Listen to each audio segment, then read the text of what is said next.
everybody, welcome to the show. I appreciate you tuning in for another brand new episode. Don't forget that every Wednesday night at 8:30 p.m. Mountain Standard Time, I'm gonna have a new interview, a new opinion piece, or some horror news for you to check out. But throughout the week, I'm still dropping countless reviews in the world of horror, whether it's movies, TV shows, games, books, whatever. You don't want to miss any of that, and the best way to stay on top of all the content that I'm dropping for all of you is to get subscribed to my Linktree. You can do that by going to linktr.ee/T Scary Movie. If you get subscribed to my Linktree, that's going to give you access to the YouTube page for the video versions of the show, to your favorite podcasting platforms for the audio-only versions of the show, to my Letterboxd page for written reviews and movie rankings throughout the year, to my TikTok page for my short horror content including movie news and movie premieres, to my Twitch page for my horror gaming including The Thing Remastered and Phasmophobia for the PSVR 2, and to my Fangoria shop page where you can enjoy a 20% discount off anything in the Fangoria shop, including a yearly subscription to the physical magazine. Take advantage of that, folks. Hit that subscribe button, as the more followers I get, the more content I can put out for all of you. And at the end of tonight's episode, I have definitely been slacking on this one here, but I'm going to announce the winner of last month's giveaway for the X novelization by Tim Wagner. So if you made a comment on any video in the month of November, you got a chance to win later on tonight. Stay tuned for that. But what are we talking about here this evening, folks? This Friday, the 13th, R.I.P. Julius, if you didn't know, we are getting the debut episode of the latest installment of the Dexter franchise. I've talked about it here on the show before, leading up to it, and the time has finally come to head back to Miami, folks. This Friday marks the season premiere of Dexter Original Sin. So with the debut of Dexter Original Sin coming up here in just a few days, I thought it'd be prudent to look at 5 things that I think would make Original Sin a home run hit. Dexter has been fantastic, whether it's been the original show or New Blood, and there have been a few stumbles, but overall, Dexter media has been great, so I can only imagine bringing back the majority of the original team here for Original Sin. It's going to follow pace with our other 2 series. So let's jump into 5 points that I think we need to explore in Original Sin for this show to be successful. Starting with number 1. Number 1, Dexter has to have limited kills, at least for this first season. You know, only recently was I able to firm up that this show is supposed to be set after Harry gets out of the hospital, in which Dexter has completed his first ever human murder of the nurse that was trying to kill Harry and was killing a number of other patients at the same hospital. Now the thing about it is, the show is still set 15 years prior to season 1. We got a whole lot of time to cover. And what that really means is that it wouldn't make all that much sense in this first season that Dexter's gonna end up taking on a bunch of different victims. You know, across the original show, we got used to that over the seasons, that whether there was some kind of big bad that was heavily involved in his life or not, every episode, or at least every other episode, Dexter was going to go out there and get himself a kill. But in the original series, he's mid-30s, he's been doing this for a while at this point, he's got his code, he's got the kill room all together, it all makes sense. Even in New Blood, it takes a little bit for Dexter to get back into the habit, but when he does, it's still very much directed. He's not even acting like the same Dexter in the original show. So you take all that, put that into Original Sin, we can't see Dexter going and killing 1 million people. It's just not believable. The point of this show is to build Dexter up into the serial killer that we all know and love from years ago.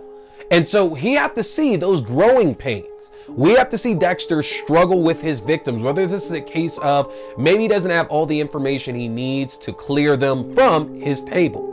Maybe it's a case of Dexter doesn't really tie everybody down or strap everybody down the way that he's supposed to as well, too. We know that's a process as well. There's so much involved here with the beginning of Dexter as a serial killer that it would just take so much away from the show if season 1 showed Dexter having all these different victims, because we really got to build up to that. This has got to be work. This has got to be trouble for him, because we know that like killing people who aren't involved in the overall season is one of the easiest things that the original show did. It happens, boom, we're done. We move on to whoever the bad guy of that season is. but that just doesn't work out well if we're not going to see Dexter having a real struggle. That needs to be a big component here to this first season. So Dexter can kill a person or two here and there, but it can't be a hell of a lot of killing in this first season, okay? If we get to a few more, give us a montage of him getting a few victims, but not in this first one. Quite honestly, I don't know the episode count for season 1, but I would say it's probably appropriate that every 2 episodes or even every 3 episodes, Dexter is going after another kill. So that's the first thing I need to see here in Original Sin. Going on with that, with point number 2, we need to build up Dexter's kill room. This is a really, really big point because the kill room is one of Dexter's biggest character traits. Remember, Dexter doesn't have emotions and all these other feelings and things inside us that normal humans have. And so the kill room is one of the only ways we get to see Dexter actually express himself to other people. Now, we've seen in the original show when they've given us flashbacks about him trying to get this perfect and get the right one together, but we want to see more of that here across the first season. Dexter obviously has Harry in his corner, and Harry's going to give him all the insight that he needs for how the cops are thinking and where they're going to look. But that doesn't mean that Dexter's just going to ace everything he's putting together the first time he's doing it, just like these murders as well. We need to see Dexter leaving evidence behind, missing important evidence, not covering certain things that he really should. That's going to bring trouble not only to his doorstep, but to Harry's doorstep as well. These are things that we need to see Harry build in Dexter that you always look out for. Doesn't matter what else is going on, this is how killers get caught, and this needs to be ingrained in your mind every single time that you choose a victim. You know, the only real comparison I have for it, and it's funny because it's a movie I hate, but The Dark Knight Rises, you know, the third Batman film that Chris Nolan did. John Blake, you know, Joseph Gordon-Levitt in that, who is basically Robin. The end of that movie is him finding the Batcave, and like it's this big reveal, and that's it. We don't get anything else beyond that. And as much as I dislike the movie, it's a great way to end things off because it's so exciting to see this guy who's invested in Batman's mission and wants to do good finally is a part of this here. What does the future hold for him? And that's the way I kind of feel it needs to be with Dexter. Have him try out all these different kill rooms, okay? Maybe he's not using the plastic all the time and he's coming up with these other ideas of ways that he can avoid leaving evidence, and they just don't work out. And people start leaving these ideas for him. Maybe Dexter communicates with other serial killers who are telling him, you know, this is what I did, this is what I did, this is what I did. Maybe it's something to where Deborah is the one who's saying, you know, if I was going to be a serial killer, I just use plastic wrap and put it around the entire room. Whatever the case is, this needs to be a huge reveal because it's one of the only things that we can tie to Dexter that is unique to him. So I'm hoping that we don't get to see that perfect kill room until the end of season 1. After that, feature them regularly. That's perfectly fine. But I need season 1 to be slow about the way that it chooses to feature that kill room. Build this up because it is a pretty huge reveal when you really get down and think about that one. Number 3, we gotta see Miami Metro solving cases. The original series gave us that wonderful array of characters that were working with Dexter at Miami Metro Homicide. We're talking Dokes, LaGuerta, Vince Masuka, Deb. We had, Quinn. We had so many characters in Miami Metro that worked with Dexter. We have to see them solve more cases. In the original show, the idea is that Dexter ends up being the reason why their case count isn't that great, because every single time they came across a serial killer or some bad guy, they inevitably ended up in the crosshairs of Dexter. It wasn't that common that villains actually ended up going to prison or would be killed by the cops when Dexter wasn't involved in that. That again can't happen here in Original Sin.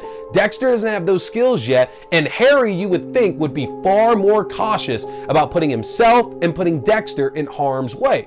Different story when it's just Dexter, because he doesn't have Harry directly in front of him telling that. The dark passenger doesn't count. But in this show here, it just wouldn't make sense that Harry, who still enjoys police work and still wants to put these criminals behind bars, is willingly or routinely giving up cases to Dexter. A firm point about a lot of the flashbacks that we saw between Harry and Dexter was that criminals sometimes slip through the cracks, and that's where somebody like Dexter could truly make a difference. This insults everything in those lessons if we see that Harry is going against that and giving Dexter kill after kill after kill. A lot of these villains need to end up in Dexter's hand through chance, not because of the blunder or the incompetence of Miami Metro. Give them a chance to solve some cases, especially because we do have LaGuardia in this one. We have Batista in this one as well too. Masuka is there as well. Harry's obviously involved.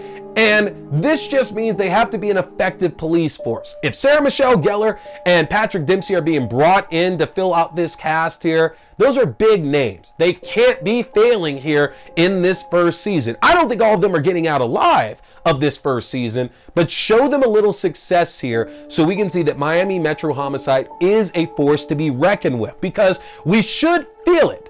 That it's a big issue that Dexter's pulling cases from Miami Metro. Remember the way that Deb felt when she found out that that's what Dexter was doing? That's the way this all needs to feel for us, is that damn, Miami Metro Homicide was actually efficient in their jobs. So when Dexter's pulling villains away, this shows that he's no different from any other serial killer. Code or not, a lot of these guys would end up getting caught one way or the other, and Dexter is stepping in the way of that process. So that's a big point we need to see are some big wins for Miami Metro. Number 4, and speaking of Deb, we got to see Deb develop those detective skills.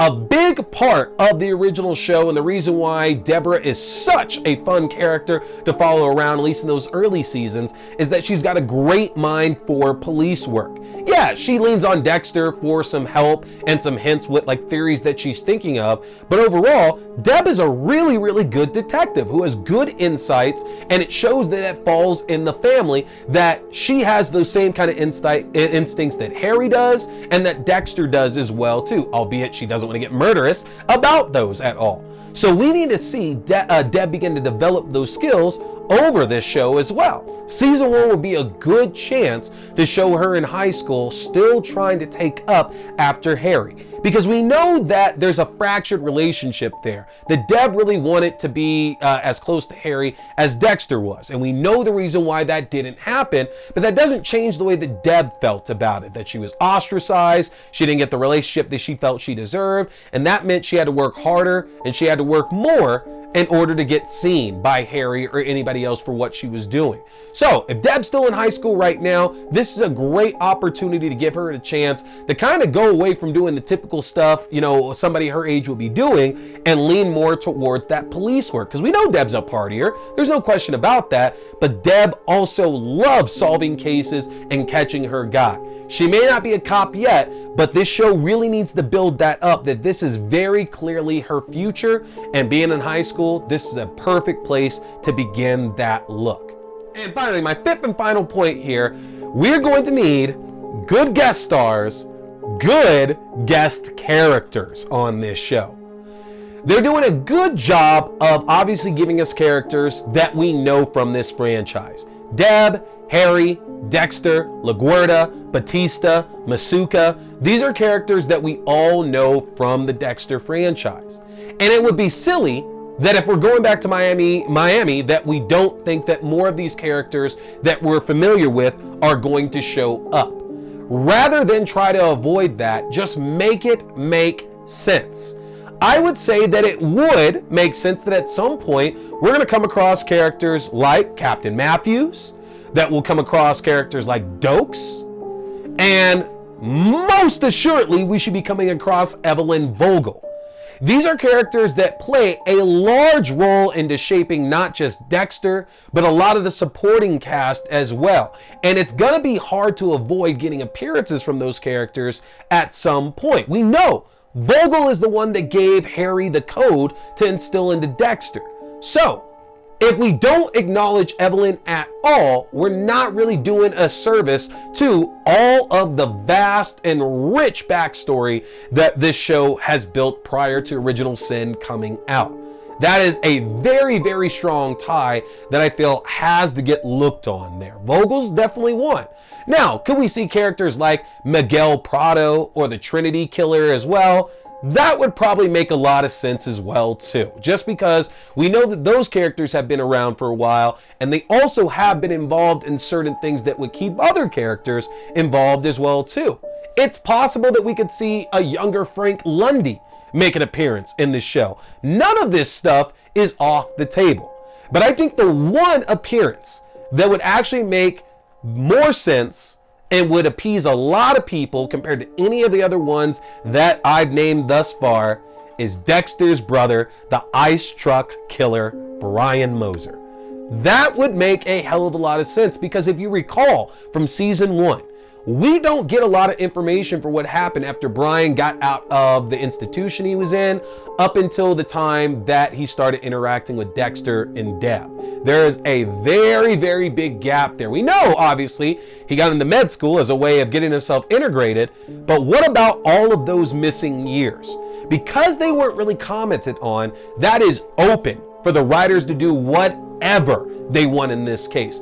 And if you read the books, and those of y'all who have can check me on this in the comments, because it's been a while since I've read the first 3 Dexter books at this point. But if I'm right, if I'm remembering correctly, Dexter didn't kill his brother in the books. His brother was still alive and actually still assisting him with like his continued everyday existence of killing people. Like his brother kind of became like maybe not a good guy, but he sure wasn't a bad guy, so to speak, all the way through in those books. And I'm gonna end up being wrong about this, and y'all are gonna have to check me, but let me know in the comment section if I'm wrong about that. But if I'm right, if I'm remembering correctly, Brian ends up actually surviving season 1 and teaming up with Dexter throughout the remainder of these books. He's not heavily featured, but he does play a role in there if I'm remembering correctly.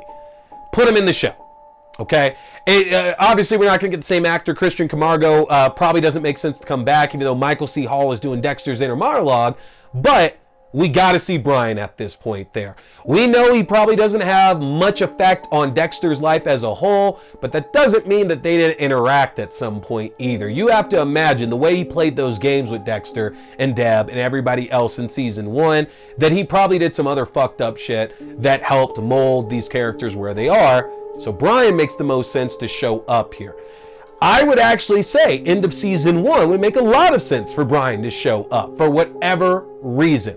But regardless of that, we have to feature other characters that were in the show. That's the only thing that's really going to make a lot of sense. It's going to be some good Easter eggs for longtime fans coming back and watching this series.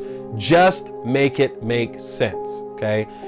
A character like Rita, we love Rita to death, but we've been given no information that there was any interaction with Rita and all these other characters prior to Deb suggesting that Rita and Dexter go out on a date. So that's a character that if we put in there, it's like, what are we doing here? That doesn't make sense.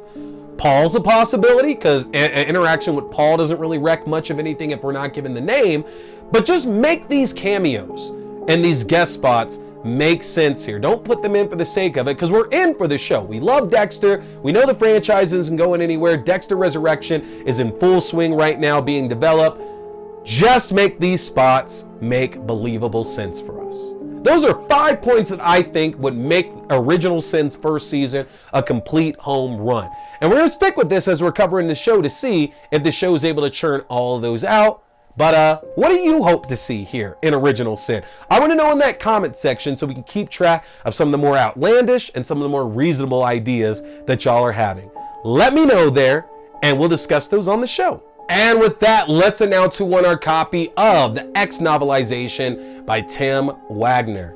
All right, so we're going to pull a comment here from one of the random videos here that I put out in November, and it's going to be your job to shoot me an email with your contact information so I can get this out to you. So, Daniel Slatter 1805, who commented on my review of Night of the Living Dead 1990, you made a very, very beautiful comment about Tony Todd and about his career. You have won a copy of X by Tim Wagner. So I'm going to reach out to you here on the comment section of YouTube. You need to shoot me an email with your information and I'll get this book off to you. And don't forget, folks, make sure you're commenting on any video that I release here in the month of December. I got a great prize here for y'all on this. I'm not going to reveal it yet. I'm going to wait till we're a little bit closer to the holiday and I'll let y'all know that. But if you want a chance to win, comment on any video I put out here in the month of December.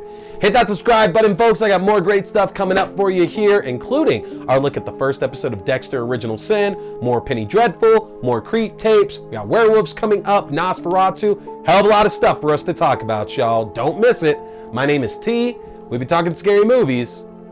Stay scared.